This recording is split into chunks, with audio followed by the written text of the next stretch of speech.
Hello everybody, welcome to the channel. Jim Reads Too Slow. I'm Jim, and this is going to be my March Mystery Madness wrap-up, which is timely because it's April 3rd, so I'm going to jump right in. But first of all, I want to say greetings from lovely Nebraska. Spring is finally here. We got a little rain today, but otherwise the weather's turning really nice. So anyway, had a great time this month reading mysteries, as I usually do. Um, I started out the month with the Red House Mystery by A. Milne, and I liked it. I read the Deep Blue Goodbye next by John D. MacDonald, Travis McGee, the first of the Travis McGee novels, which I liked a little bit more. Next, I read The Sign of the Four and The Hound of the Baskervilles, two Arthur Conan Doyle novels, the number two and three of the Sherlock Holmes novels, classics in the mystery genre. Then I read The Secret Adversary by Agatha Christie, which was the first of her, or is the first of her Tommy and Tuppence novels. I finished The Thin Man by Dashiell Hammett. I think I talked about that last time. A big twist at the end. You could see it a mile away, probably. But I think that's, I suspect that's because that we've read and seen so many stories since the 30s that use the same device. So, but I found it very entertaining. I definitely would recommend it. The Thin Man by Dashiell Hammett. I finished up the month with The Big Sleep by Raymond Chandler. Right here, The Big Sleep. Excuse me. I thought that I might read The Lime Twig by John Hawkes or some Simenon, but the end of March just turned into kind of a weird period for me, and I feel fortunate to have finished anything at all. So I'm happy to say that I read The Big Sleep. Anyway, it features hard-boiled private eye Philip Marlowe, who takes as a client a rich old general with two wild, uncontrollable daughters. Now, the general is being blackmailed by this shady character who runs a pornographic bookstore out of the back of a rare bookshop in Hollywood. Now, this pornographer, who's also, as it happens, taking nude photos of the younger of the general's two daughters, he ends up getting murdered. And then the person who murders him ends up dead. This other shady character swoops in, and then steals all the porn. And the lover, the boyfriend of the pornographer, then kills him. So there's kind of a mess of all of these killings. But Marlowe captures the young boyfriend, who then he takes to a private meeting of the district attorney and the police, where he lays everything out on the table, solves the crime for him, or all the crimes, goes through just the entire story, then collects his fee from the old general, and seemingly is on his way.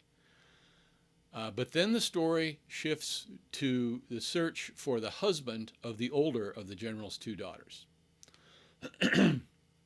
Now, this guy, a former bootlegger, vanished without a trace sometime before the story begins.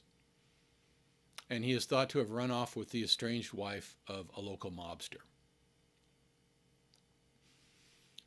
Marlowe does, in the end, find out where the estranged wife is, where the former bootlegger is, and I'll leave it at that. that's probably enough spoilers. But I will say I really enjoyed the book. It's highly entertaining. Chandler was, as was Hammett, just a master of this type of fiction. So you really couldn't read any better if you decide to get into this, reading some of these hard-boiled detective stories. You should take note, though, that this story is not politically correct. And it was made into a classic movie in 1946 starring Humphrey Bogart and Lauren Bacall, which is where most people know the story from. And the movie was directed by Howard Hawks, written by William Faulkner and Leigh Brackett and Jules Furthman. Now, to get past the Hays Office, which was the official censor of the time, a lot of this pornography, nudity, various aspects of the homosexual boyfriend, all of this stuff, it had to be changed for the movie. So it's going to be a little different than the book. So be prepared for that. But I would definitely recommend the book. I should also add that the story was made into a movie again in 1978, starring Robert Mitchum and Sarah Miles, which takes place, oddly enough, in England. The movie is free on YouTube, and I will just say that you get what you pay for with that one. So that was my March Mystery Madness. I want to thank the organizers of this event. I had a great time with it, as I took part in it last year, but it was good. Anyway, I'll jump into what I'm doing this month, which is Sagalong. I plan to follow along with this year's Sagalong, which is a month-long reading of a selected Icelandic saga. It's the one we're reading is available in this book, the Penguin Classic, The Saga of Icelanders. It is Egil's Saga. And assuming you're watching this on or after April 4th, I've just started reading this. And I'm working my way through the first week's reading, which is chapters 1 through 22. The chapters are very short. The hosts, who I'll list below, are planning to do weekly videos after each of the 4 readings.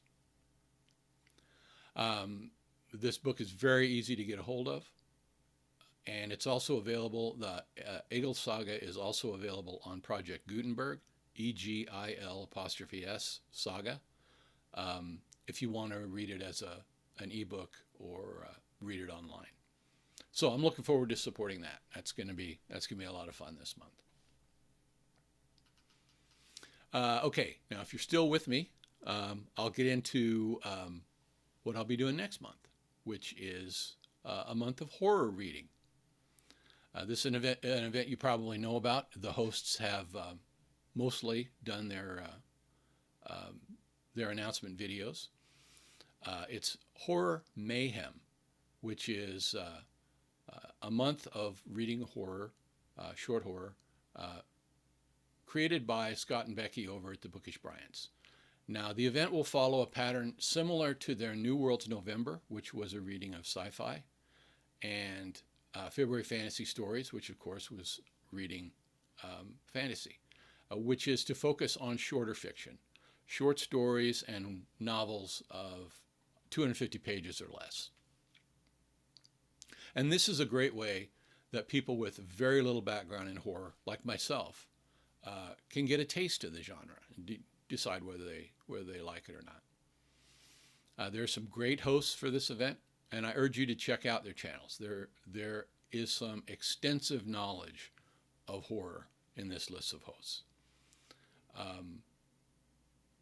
I also am honored to be one of the hosts of this event. I will be one of the noobs, horror-wise. I'm here to prove that it's never too late to get into this genre. So we have four subcategories that we're going to be reading from, one each week, starting out with supernatural beings or creatures during week one. I'm going to be reading about mermaids, particularly the kind that would just as soon rip off your face. I'll start the event with Mira Grant's Rolling in the Deep from 2015.